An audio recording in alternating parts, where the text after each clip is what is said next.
మీ TV బులెటిన్ల ముందుగా headlines.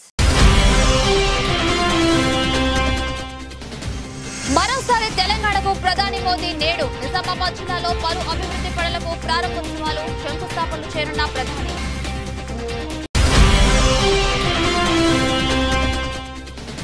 నేడు తేలనున్న చంద్రబాబు భవితవ్యం.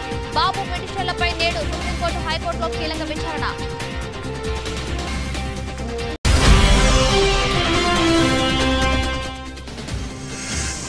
తెలంగాణలో మొదలైన ఎన్నికల వేడి. జోడు గుర్రాల జోరు పెంచిన మంత్రులు కేటీఆర్, హరీష్.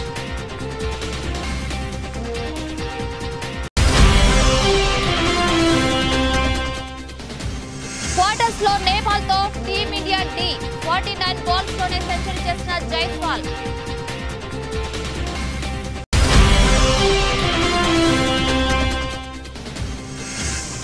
దిల్ రాజు చేతికి గుంటూరు కారం హక్కులు. భారీ మొత్తం చెల్లించిన బడా డిస్ట్రిబ్యూటర్.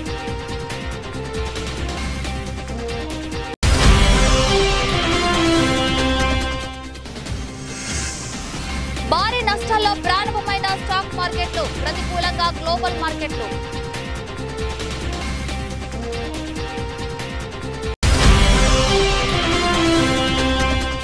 బంగాళాఖాతంలో బలపడిన అల్పపీడనం. ఏపీ, తెలంగాణలో భారీ వర్ష సూచన. ప్రధాని మోదీ రాష్ట్రాల పర్యటనలో బిజీగా ఉన్నారు.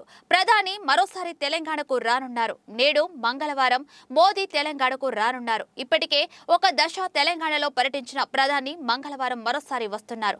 మొన్న ఆదివారం పాలమూరులో రాష్ట్రానికి పలు వారాలు ప్రకటించిన ప్రధాని హిందూర్ వేదికగా ఏమిస్తారన్నది ఆసక్తి రేపుతుంది. అంతేకాదు అధికార బీఆర్ఎస్, కాంగ్రెస్ పై ఎలాంటి వ్యాఖ్యలు చేస్తారన్న దానిపై ఉత్కంఠ నెలకొంది. ప్రధాని మోదీ తొలుత ఇవాళ మంగళవారం ఛత్తీస్గఢ్ జిల్లాలో పర్యటిస్తారు. ఉదయం 11 గంటలకు బస్తర్ జిల్లాలోని జగదల్పూర్ కు చేరుకోనున్న ప్రధాని 23,800 రూపాయల కోట్లతో నిర్మించిన ఎన్ఎండిసి స్టీల్ ప్లాంట్ ను జాతికి అంకితం చేయనున్నారు. ఈ ప్రాజెక్టు వల్ల బస్తర్ జిల్లాలో ప్రపంచ ఉక్కు పటంలో ప్రముఖ స్థానానికి చేరుకోనుంది. ఇక Jagdalpur railway station upgrade station కు శంకుస్థాపన చేస్తారు. ఛత్తీస్గఢ్ లో పలు రైల్వే ప్రాజెక్టులను ప్రారంభించనున్నారు. Rupees 58,000 crore for upgradation of National Highway Network in Telangana. Increased railways budget from 258 crores to 4,418 crores. That is 17 times. This has transformed the infrastructure landscape of Telangana and made it an economic hub of South India. Bharat सरकार ने तेलंगाना के विकास पर, यहाँ की connectivity पर विशेष ध्यान दिया है. एक प्रकार से तेलंगाना आस पड़ोस के इकोनॉमिक सेंटर्स को जोड़ रहा है, आर्थिक गतिविधियों का हब बन रहा है. Today, Honorable Prime Minister is dedicating to the nation and laying foundation stone for 4 projects costing rupees 9,400 crore. Projects being dedicated to the nation are 4 laning of Suryapet Khammam section of Hyderabad Visakhapatnam inter-corridor route. Skill development scam case Andhra Pradesh రాజకీయాల్లో కలకలం రేపుతుంది. TDP అధినేత Chandrababu Naidu arrest అనంతరం AP రాజకీయ పరిణామాలు వేగంగా మారుతున్నాయి. Skill scam కేసుతో పాటు పలు కేసుల్లో బెయిల్ కోసం చంద్రబాబు ప్రయత్నాలు చేస్తున్నారు. ఈ తరుణంలో అక్టోబర్ 3, 4 తేదీలు టీడీపీకి కీలకం కానున్నాయి. ఇప్పటికే చంద్రబాబుపై 3 కేసులు నమోదు కాగా ఇవాళ, రేపు చంద్రబాబు పిటిషన్లపై సుప్రీంకోర్టు సహా పలు కోర్టులో విచారణ జరగనుంది. ఇవాళ సుప్రీంకోర్టు ముందుకు చంద్రబాబు క్వాష్ పిటిషన్ విచారణ రానుంది. 6వ నెంబర్ కోర్టులో జస్టిస్ అనిరుద్ బోస్, జస్టిస్ బేలా త్రివేది ధర్మాసనం చంద్రబాబు పిటిషన్ పై విచారణ చేపట్టనుంది. తనపై నమోదు చేసిన కేసు కొట్టేయాలని క్వాష్ పిటిషన్ దాఖలు చేశారు. చంద్రబాబు తనకు అవినీతి నిరోధక చట్టంలోని సెక్షన్ 17A వర్తిస్తుందని హైకోర్టులో పిటిషన్ వేశారు చంద్రబాబు. గవర్నర్ అనుమతి లేకుండా అరెస్టు చేయడం అక్రమమని పిటిషన్లో వాదన వినిపించారు చంద్రబాబు తరపు లాయర్లు. అయితే చంద్రబాబు క్వాష్ పిటిషన్ ను హైకోర్టు కొట్టివేయడంతో సుప్రీంకోర్టులో సవాల్ చేశారు. మరోవైపు ఇన్నర్ రింగ్ రోడ్ కేసులో చంద్రబాబు బెయిల్ పిటిషన్పై నేడు హైకోర్టులో విచారణ జరగనుంది. వైసీపీ ఎమ్మెల్యే ఆళ్ల రామకృష్ణారెడ్డి ఓటుకు నోటు కేసుపై దాఖలు చేసిన పిటిషన్ సుప్రీంకోర్టులో రేపు విచారణ జరగనుంది. ఈ కేసులో చంద్రబాబు పాత్రపై సిబిఐ దర్యాప్తు జరిపించాలని ఎమ్మెల్యే ఆర్కే పిటిషన్ వేశారు. జస్టిస్ సుందరేష్, జస్టిస్ సంజయ్ కుమార్ ధర్మాసనం ఈ కేసును విచారణ చేయనుంది. మరోవైపు స్కిల్ డెవలప్మెంట్ స్కామ్ కేసును సిబిఐకి ఇవ్వాలంటూ హైకోర్టులో మాజీ మంత్రి ఉండవల్లి అరుణ్ కుమార్ పిటిషన్ వేశారు. ఉండవల్లి పిటిషన్ రేపు విచారణకు రానుంది. బెయిల్, కస్టడీ పిటిషన్ల విచారణను ఏసీబీ కోర్టు అక్టోబర్ 5కు వాయిదా వేసింది. అంగళ్ళు అల్లర్ల కేసులోనూ బెయిల్ పిటిషన్ పై హైకోర్టు తీర్పు రిజర్వ్ చేసింది. ఇప్పుడు ఎందుకు నన్ను రిమైండ్ చేయాలంటున్నా? అలాంటప్పుడు అది ఇచ్చి రిమైండ్ చేయండి, తెప్పించండి. నేను ఇక్కడే ఉంటే ఇక్కడ పారిపోను. ఆల్రెడీ మీ ప్రాసెస్ కాదు సార్, నేను అడిగే ప్రాసెస్ చేసి నన్ను అరెస్ట్ చేయండి అంటున్నా. నేను వస్తానన్న ఇది వెనకాల నాకు కూడా లీగల్ రైట్ ఉంది. తెలంగాణలో బీఆర్ఎస్ దూకుడు పెంచింది. సుడిగాలి పర్యటనలు, జనరంజక ప్రకటనలతో జోడు గుర్రాల సుడిగాలి పర్యటనలు చేస్తున్నారు. మంత్రులు కేటీఆర్, హరీష్ కాంగ్రెస్, బీజేపీ నేతలకు కౌంటర్ ఇస్తూ క్యాడర్లో జోష్ పెంచుతున్నారు. ఎన్నికల టైం దగ్గర పడుతున్న వేళ తెలంగాణ పాలిటిక్స్ హీట్ ఎక్కాయి. బీఆర్ఎస్, కాంగ్రెస్, బీజేపీలు పలు కార్యక్రమాలతో దూకుడు పెంచాయి. ఎన్నికల కోడ్ రాకముందే పలు జిల్లాల్లో సుడిగాల పర్యటనలు చేస్తూ నేతల్లో క్యాడర్లో జోష్ పెంచుతున్నారు. మంత్రులు కేటీఆర్, హరీష్ రావు జనరంజక ప్రకటనలు చేస్తూ జోడు గుర్రాల వలె జిల్లాలో సవారీ చేస్తున్నారు. పలు అభివృద్ధి కార్యక్రమాలకు ప్రారంభోత్సవాల్లో పాల్గొంటున్నారు. మంత్రులు హరీష్, కేటీఆర్ ఇవాళ ఉమ్మడి నల్గొండ జిల్లాలో పర్యటించారు. మంత్రి కేటీఆర్ సూర్యాపేటలో ఐటీ హబ్ ను ప్రారంభించారు. కేటీఆర్ 530 కోట్ల రూపాయలతో చేపట్టిన వివిధ అభివృద్ధి పనులను ప్రారంభించారు. కేటీఆర్ దళిత బంధు లబ్ధిదారులకు చెక్లను పంపిణీ చేశారు. కేటీఆర్ రాష్ట్రంలో 24 గంటల కరెంటుపై కాంగ్రెస్ నేతలు చేస్తున్న విమర్శలకు కౌంటర్ ఇచ్చారు. మంత్రి కేటీఆర్ అటు పాలమూరులో ప్రధాని మోదీ చేసిన వారసత్వ రాజకీయాలపై ఫైర్ అయ్యారు. కేటీఆర్ జగదీశ్వర్ రెడ్డిపై ఎంపీ కోమటిరెడ్డి చేసిన వ్యాఖ్యలకు మెదక్ జిల్లాలో పర్యటించారు. మంత్రి హరీష్ రావు సిద్దిపేట, దుబ్బాక, రామయంపేటలో హరీష్ రావు సుడిగాలి పర్యటనలు చేశారు. దుబ్బాకలో సోలిపేట రామలింగారెడ్డి విగ్రహాన్ని మెదక్ ఎంపీ కొత్త ప్రభాకర్ రెడ్డితో కలిసి మంత్రి హరీష్ రావు ఆవిష్కరించారు. తెలంగాణలో బీజేపీ లేచేది లేదు, కాంగ్రెస్ గెలిచేది లేదు అంటూ సెటర్లు వేశారు మంత్రి హరీష్ రావు. వారంటీ లేని పార్టీలిచ్చే గ్యారంటీల్ని నమ్మొద్దు అంటూ అటు కాంగ్రెస్ కు ఉత్తతి ప్రకటనలు చేసే బీజేపీని నమ్మొద్దు అంటూ మంత్రులు కేటీఆర్, హరీష్ రావు విమర్శించారు. తెలంగాణలో ప్రతిపక్ష పార్టీలు ఎన్ని ట్రిక్కులు చేసినా హ్యాట్రిక్ ముఖ్యమంత్రి కేసీఆర్ అది ధీమా వ్యక్తం చేశారు మంత్రులు. బాబు వాళ్ళు రాని బాబు company representatives you please send them to the dash, వేదికపైకి పంపించండి వాళ్ళని. సో ఆ రకంగా ఇలా చక్కగా మనం ముందుకు పోతా ఉన్నాం. ఇంకా చాలా విషయాలు చెప్పాల్సింది ఉన్నా మనం రోజు మాట్లాడుకుంటూనే ఉంటాం. ఇప్పటికే దాదాపు పావుదక్క రెండు అవుతున్నట్టుంది. ఇవాళ మనకు ముఖ్య అతిథిగా ఈ యొక్క ఐటీ మనకు ఇంత అద్భుతంగా ఈ ఐటీ టవర్ని అందించింది మన ఐటీ మంత్రి. స్లాటర్ హౌస్ ప్రారంభించుకున్నాం, 6 ప్రోగ్రాములు చేసుకున్నాం. ఆఖరికి వచ్చి అక్కడ కబేలా నుంచి ఇప్పుడు ఐటీ హబ్ 63 కోట్లతోని మొత్తం రాష్ట్రంలోనే అద్భుతంగా కట్టుకున్న ఐటీ హబ్ ఈరోజు సిద్దిపేటలో ఆవిష్కరించుకున్నాం. అంటే ఎందుకు చెప్తున్నా అంటే నేను ఈ మధ్యకాలంలో ఎక్కడి పోయినా చెప్తా ఉన్నా, ఏంటిది కేసీఆర్ గారి నాయకత్వంలో తెలంగాణ మోడల్ అంటే అని అడిగితే మిత్రులు వాళ్ళందరికీ ఒకటే చెప్తా ఉన్నా. తెలంగాణ మోడల్ అంటే ఏంటి అంటే, తెలంగాణ మోడల్ అంటే సమగ్ర, సమీకృత, సమ్మిళిత, సమతుల్య. అనకాపల్లి జిల్లా పరవాడ మండలం వెన్నెలపాలెంలో తీవ్ర ఉద్రిక్తత నెలకొంది. టీడీపీ మాజీ మంత్రి సీనియర్ నేత బండారు సత్యనారాయణ మూర్తిని గుంటూరు పోలీసులు అరెస్ట్ చేశారు. ఆయనపై 2 కేసులు నమోదు చేశారు. మంత్రి రోజాపై అనుచిత వ్యాఖ్యలు చేశారన్న ఆరోపణలతో ఆయనకు నోటీసులు ఇచ్చేందుకు తొలుత ప్రయత్నించారు.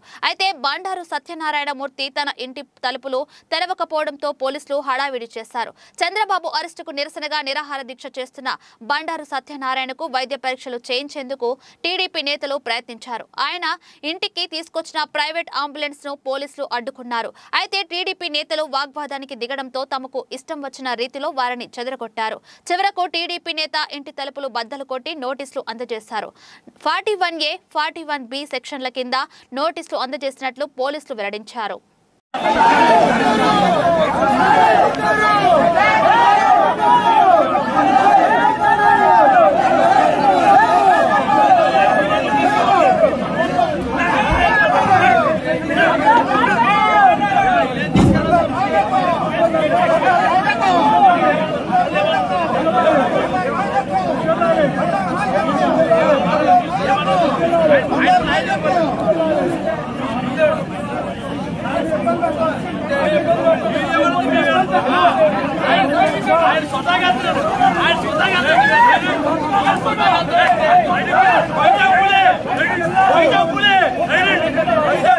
ఖమ్మం జిల్లా కల్లూరు మండలం చెన్నూరు గ్రామంలో కాంగ్రెస్ పార్టీకి షాక్ తగిలింది. సుమారు 100 కుటుంబాలు కాంగ్రెస్ పార్టీని వీడి ఎమ్మెల్యే సండ్ర వెంకట వీరయ్య సమక్షంలో బీఆర్ఎస్ పార్టీలో జాయిన్ అయ్యారు. పార్టీలో చేరిన వారికి కండువా కప్పి ఆహ్వానించారు.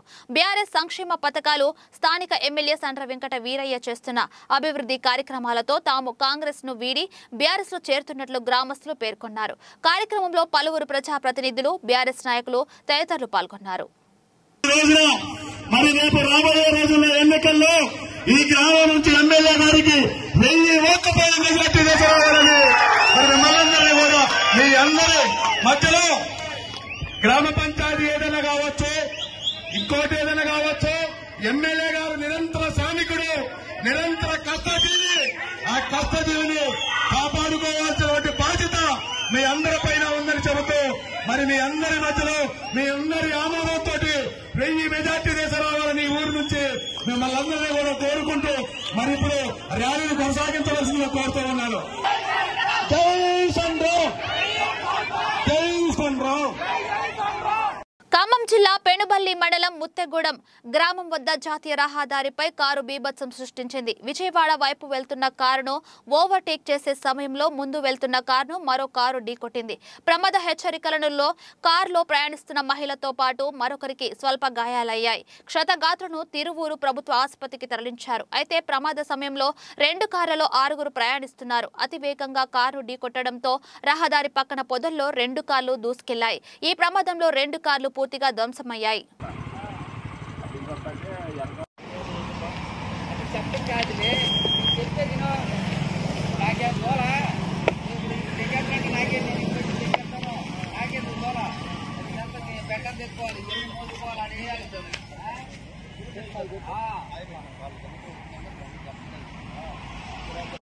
मेरा अन्न ఒక్క నిమిషం అట్టే ఫ్లాష్ చేసాం. వికారాబాద్ జిల్లా మోమిన్పేట్ మండల్ వెల్చల్ గ్రామంలో కాంగ్రెస్ పార్టీ కార్యాలయం ఓపెన్ చేయడం జరిగింది. మాజీ మంత్రి గడ్డం ప్రసాద్ కుమార్ సమక్షంలో పార్టీ కార్యాలయం ప్రారంభం. పార్టీలో భారీగా చేరికలు, జెండా కార్యక్రమం నిర్వహించడం జరిగింది. ఈ కార్యక్రమంలో దాదాపు 300 పైగా పాల్గొనడం, కాంగ్రెస్ నాయకులు పాల్గొనడం జరిగింది. నూతనంగా పార్టీలో చేరిన వారి సంఖ్య 70 నుంచి 80 మధ్యలోనూ జాయిన్ అవ్వడం జరిగింది. బీఆర్ఎస్ నుంచి, బీజేపీ నుంచి భారీగా కాంగ్రెస్ పార్టీ అభివృద్ధి చేశారని నమ్మి ఆ యొక్క పార్టీల నుంచి భారీగా కాంగ్రెస్ పార్టీలో చేరిన యువకులు కార్యక్రమంలో కాంగ్రెస్ పార్టీ వెల్చల్ గ్రామం అధ్యక్షుడు కావలి శ్రీనివాస్, బోవల విజయ్, సయ్యద్ తౌఫిక్ అహ్మద్, సయ్యద్ షఫీ అహ్మద్, ప్రవీణ్ గౌడ్, గొల్ల Shekhar, Pulugu Pentaiah, Pulugu Pandu, Rajala Srisailam, Mohan Reddy, Gandla Ramachandraiah, Sheikh Chand, minority president Munwar, vice president Aman, Naveen Goud, Mangala Srinivas, Bhikshapathi, Ramraj, పులుగు బాలరాజ్, పులుగు నరసింహులు, బొవ్వల్ల జగదీష్, నడిమిదొడ్ల విజయ్ కుమార్, అజయ్, ఎనిమిదొడ్ల నవీన్ తదితరులు ఈ కార్యక్రమంలో పాల్గొనడం జరిగింది. భవిష్యత్తు అమ్ముకుంటున్నారు. ఎందుకు ఈ మాట చెప్తున్నా అంటే మీ పిల్లలు ఒక సరైన నాయకుడు ఉంటే మీ పిల్లల భవిష్యత్తు బాగుంటది. ఒక ఇంటర్నేషనల్ స్కూల్ కావాలి. మనకు తాగుబోతుల తెలంగాణ అయింది. వైన్ షాప్ లా మనకు కావాల్సింది. గల్లీకి ఒక వైన్ షాప్ పెట్టిండు కేసీఆర్, బెల్ట్ షాపులు పెట్టిండు. మరి ఈ రోజు నేను ఏం చెప్తున్నా అంటే స్కూల్ మొత్తం ఎడ్యుకేషన్ మొత్తం సూర్లో చెక్కిండు. మన పిల్లలు ప్రైవేట్ స్కూల్ వేస్తే మనం కట్టుకుంటాం. ఆ ఫీజులు 50,000 లక్షలు ఉన్నది. ఏడికైనా కడతాం. మనం ఈ రోజు ఈ దీన స్థితిలో ఉండడానికి కారణం, మనం వెనుకబడడానికి కారణం చదువు మాత్రమే. కాబట్టి కాంగ్రెస్ ప్రభుత్వం వచ్చిన తర్వాత ప్రతి మండలికి ఒక ఇంటర్నేషనల్ స్కూల్ పెడుతుందని చెప్పేసి హామీలు ఇచ్చారు. కాబట్టి మన పిల్లల భవిష్యత్తు మారుతాయి, మన బతుకులు మారుతాయి. కాబట్టి మనం అమ్ముడు పోకుండా నీతి నిజాయితీగా మన పైసలే తీసుకోండి. ఈ ఊర్లో సర్పంచ్ ఎలక్షన్ వచ్చినా, ఎమ్మెల్యేది వచ్చినా మన మీద పందికొక్కుల్లాగా ఈ పందిపోట్ల ప్రభుత్వం మనం కట్టిన పన్నులతోని మనకు అభివృద్ధి చేయకుండా అదే పైసలు తీసుకొచ్చి కుక్కకు బిస్కెట్ వేసినట్టు వేస్తే మనం ఆ బిస్కెట్ దీన్ని లట్టలు వేసుకుంటూ పోయి ఒత్తుతున్నాం కారుకు. అది చేయదు. దయచేసి అక్కలారా మీరు గమనించండి. మన ఊరు బాగుపడాలి, మన భవిష్యత్తు బాగుండాలి, మన పిల్లల భవిష్యత్తు బాగుండాలంటే మనం నీతి నిజాయితీ ఉండాలని చెప్పేసి చేపల పెంపకం ద్వారా గిరిజన మత్స్య పారిశ్రామిక పరపతి సహకార సంఘ సభ్యులు ఆర్థికంగా ఎదగాలని జిల్లా మత్స్యశాఖ అధికారి రాథోడ్ సురేష్, జిల్లా పెసా కోఆర్డినేటర్ వసంతరావు అన్నారు. ఉట్నూరు మండలంలోని నర్సాపూర్ గ్రామ పంచాయతీ పరిధిలోని గండిగూడకు చెందిన గిరిజన మత్స్య పారిశ్రామిక పరపతి సహకార సంఘంకు సంబంధించిన చెరువులలో సంఘ సభ్యులతో కలిసి చేప పిల్లలు విడుదల చేశారు. అదేవిధంగా మండలంలోని గొట్టి, దొడంద, సాకేర, నర్సాపూర్, గట్టేపల్లి, సాలేవాడ బి, సాలేగూడ, కోపర్ఘట్ చెరువుల్లో గిరిజన మత్స్య సహకార సంఘాలకు 3 లక్షల చేప పిల్లలు పంపిణీ చేశారు. ఈ కార్యక్రమంలో నర్సాపూర్ సర్పంచ్ పెందూర్ కళావతి, గ్రామ పటేల్ సుంగు, ఆయా గ్రామాల మత్స్య పారిశ్రామిక సంఘాల సభ్యులు పాల్గొన్నారు.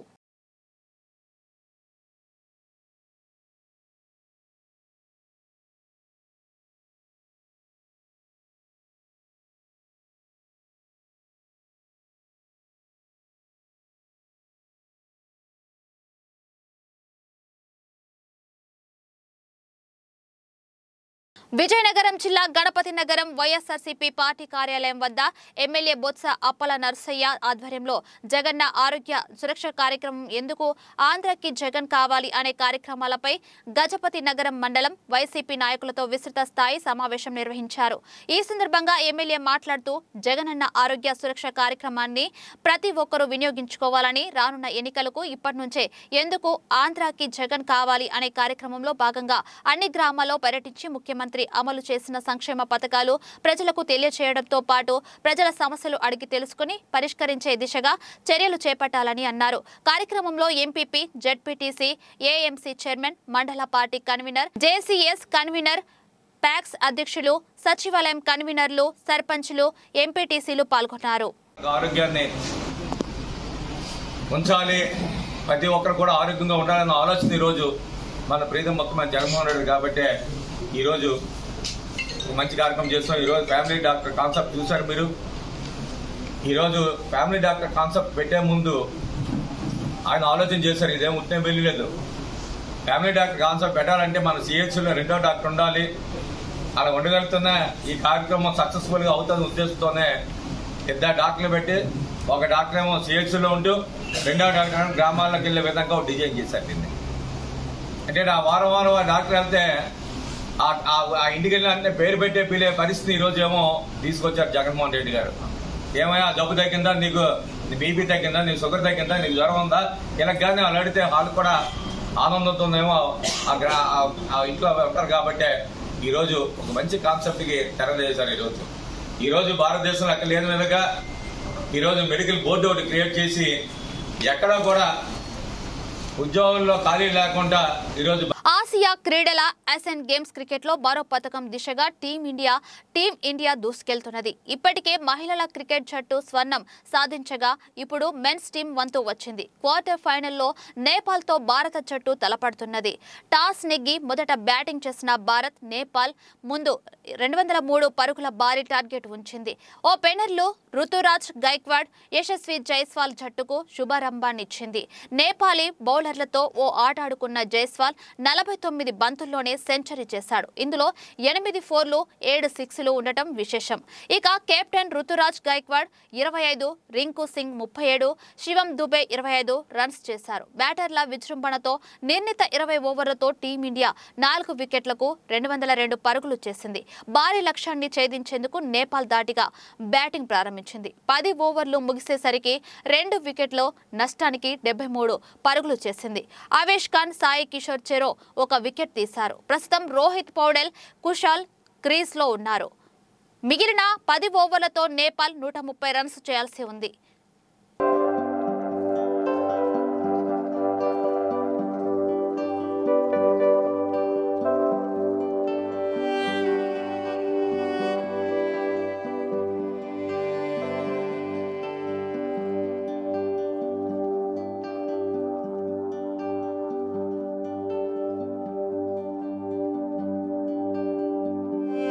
సంక్రాంతి సంక్రాంతి పండుగను 6 నెలల ముందే లాక్ చేసుకున్న సినిమా గుంటూరు కారం. ఎన్ని అడ్డంకులు వచ్చినా ఈసారి చెప్పిన డేట్ కన్ఫర్మ్ అని పదే పదే మేకర్స్ చెబుతూనే ఉన్నారు. తాజాగా మరోసారి నిర్మాత నాగవంశీ కూడా సంక్రాంతికే ఫిక్స్ అని బల్లగుద్ది చెప్పాడు. ప్రస్తుతం ఈ సినిమా షూటింగ్ దాదాపు చివరి దశకు వచ్చేసింది. 4 పాటలకు సంబంధించిన మేకింగ్ తో పాటు ఓ చిన్న టాకీ పాట ఉందట. త్రివిక్రమ్ ఈసారి బాబును మామూలుగా చూపించట్లేదని ఇన్సైడ్ టాక్. అతడు కలేజా సినిమాలో క్యారెక్టర్లకు మాస్ తోడైతే ఏ రేంజ్ లో ఉంటుందో మహేష్ రోల్ ఆ రేంజ్ లో ఉంటుందట. ఇక తాజాగా ఈ సినిమాకు సంబంధించిన బిజినెస్ పూర్తయినట్లు నాగవంశీ వెల్లడించారు. నైజం రైట్స్ ను దిల్ రాజు దక్కించుకున్నాడట. సరైన నెంబర్ చెప్పలేదు కానీ ఇండస్ట్రీ టాక్ ప్రకారం 45 కోట్ల రూపాయల సమాచారం అని. ఇక దిల్ రాజు సినిమాకు సంబంధించిన కొన్ని రషెస్ చూశాడట. అవి చూసిన తర్వాత సంక్రాంతికి సరైన బొమ్మ ఇదేనని ఈ రేటు పెట్టాడట. ఇక మామూలుగా దిల్ రాజు అంటేనే సక్సెస్ కు ఎగ్జాంపుల్. 1-2 సినిమాలను జడ్జ్ చేయడంలో లెక్క తప్పాడు కానీ ఆయన జడ్జిమెంట్ కు తిరుగుండదు. అలాంటి మనిషి గుంటూరు కారం సినిమాను డిస్ట్రిబ్యూట్ చేస్తున్నాడంటే మహేష్ అభిమానులు సినిమా వేరే లెవెల్లో ఉండబోతుందని ఫిక్స్ అయిపోయారు.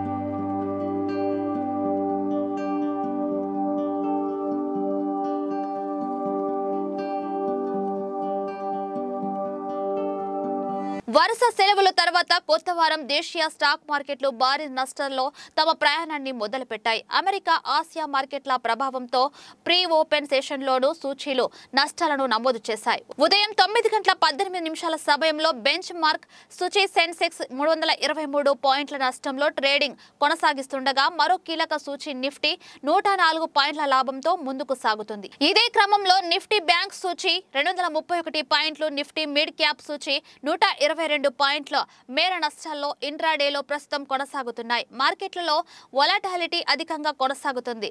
ఎన్ఎస్ఈలో Mahindra and Mahindra, Asian Paints, Adani sports, Hindustan Unilever, UltraTech cements, Adani enterprises, BPCL కంపెనీల షేర్లు లాభాల్లో కొనసాగుతూ టాప్ గెయినర్లుగా నిలిచాయి.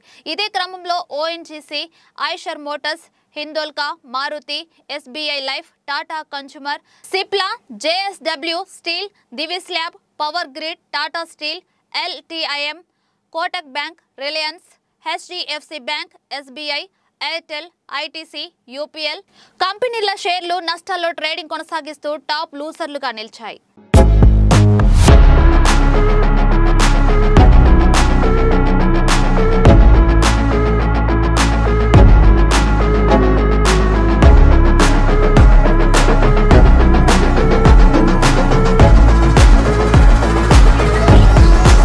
బంగాళాఖాతంలో ఏర్పడిన అల్పపీడనం మరింత బలపడింది. దీని ప్రభావంతో రానున్న 2-3 రోజులు తెలంగాణ వ్యాప్తంగా మోస్తరు నుంచి భారీ వర్షాలు కురవనున్నాయి.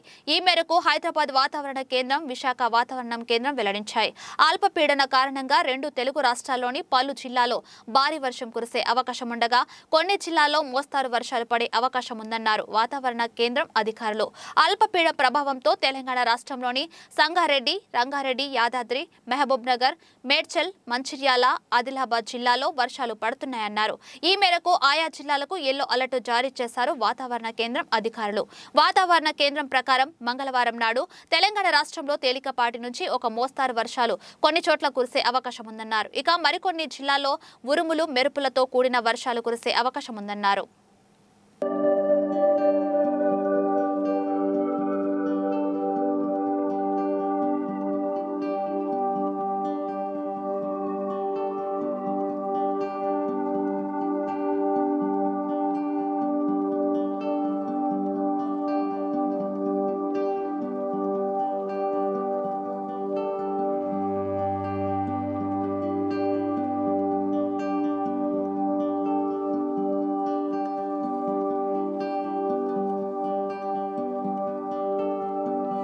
బులెటిన్ ముగించే ముందు హెడ్లైన్స్ మరొకసారి చూద్దాం. మరోసారి తెలంగాణకు ప్రధాని మోదీ నేడు. నిజామాబాద్ జిల్లాలో పలు అభివృద్ధి పనులకు ప్రారంభోత్సవాలు, శంకుస్థాపనలు చేయనున్న ప్రధాని.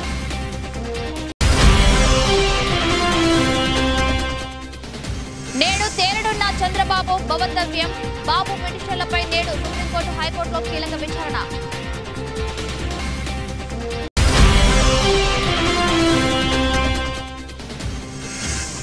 తెలంగాణలో మొదలైన ఎన్నికల వేడి. జోడు గుర్రాల జోరు పెంచిన మంత్రులు కేటీఆర్, హరీష్.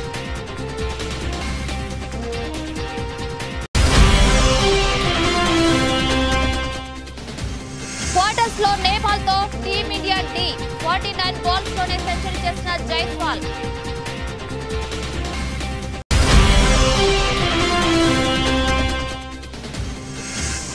దిల్ రాజు చేతికి గుంటూరు కారం హక్కులు. భారీ మొత్తం చెల్లించిన బడా డిస్ట్రిబ్యూటర్.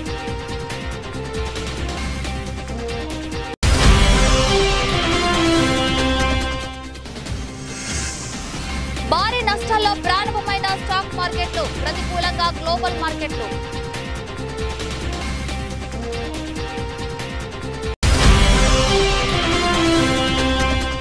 బంగాళాఖాతంలో బలపడిన అల్పపీడనం.